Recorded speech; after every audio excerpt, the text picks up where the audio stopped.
les amis, j'espère que vous allez bien. Aujourd'hui, vous n'aurez pas besoin ni de four, ni de sucre, ni de farine. On va faire des petits gâteaux succulents, délicieux et très faciles à faire. Même pas une demi-heure, vous avez des petits gâteaux succulents. Il faut juste les laisser refroidir un petit peu avant de les consommer. Pour cela, on va prendre 300 grammes d'amandes que j'ai fait juste chauffer un petit peu à la poêle avant de les mixer. Les amandes, on peut les remplacer par des cacahuètes non salées par contre. Et vous les faites torréfier un tout petit peu à la poêle avant de les mixer. On va mettre la poudre d'amande dans un saladier ou la poudre de cacahuètes, ce que vous avez. Vous allez rajouter une demi-cuillère à café de cannelle et 200 grammes de pâte de date. Vous mélangez bien les amandes, la poudre d'amande avec la pâte de date. Il faut que ça soit vraiment bien mélangé.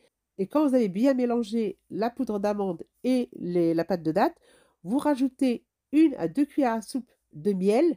Alors faites attention, vous rajoutez au fur et à mesure le miel. Vous allez mélanger tous les ingrédients entre eux et il faut qu'on obtienne une texture, qu'on puisse former une petite boule. Et quand vous avez fini, vous allez vous laver les mains, vous allez prendre de l'eau de fleur d'oranger dans un petit bol, des graines de sésame grillées un tout petit peu dans une assiette à côté de vous. Vous allez humidifier vos doigts avec de l'eau de fleur d'oranger avant de prendre une petite quantité de pâte et vous allez les déposer sur les graines de sésame qui sont torréfiées un petit peu. Vous faites cette étape-là pour toutes les petites boules. Vous pouvez les peser si vous voulez, que vous ayez le même poids. Et à cette étape-là, quand vous avez fini de former les petites boules, vous les enrobez avec le sésame. Il faut que ce soit bien enrobé, il faut qu'il y ait du sésame un peu partout. Vous faites cette étape-là et après vous les déposez dans une assiette et vous les aplatissez tout doucement avec votre doigt.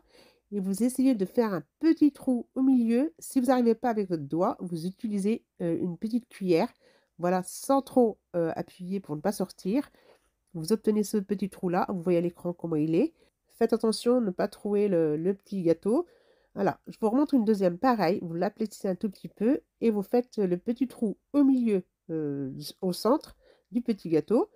Vous finissez tous les petits gâteaux et on va commencer la garniture. Là, la première garniture, j'ai de la confiture de fraises. Vous mettez ça, une petite quantité au centre de chaque biscuit. Si vous n'aimez pas la confiture de fraises, vous pouvez la remplacer par la confiture de votre choix.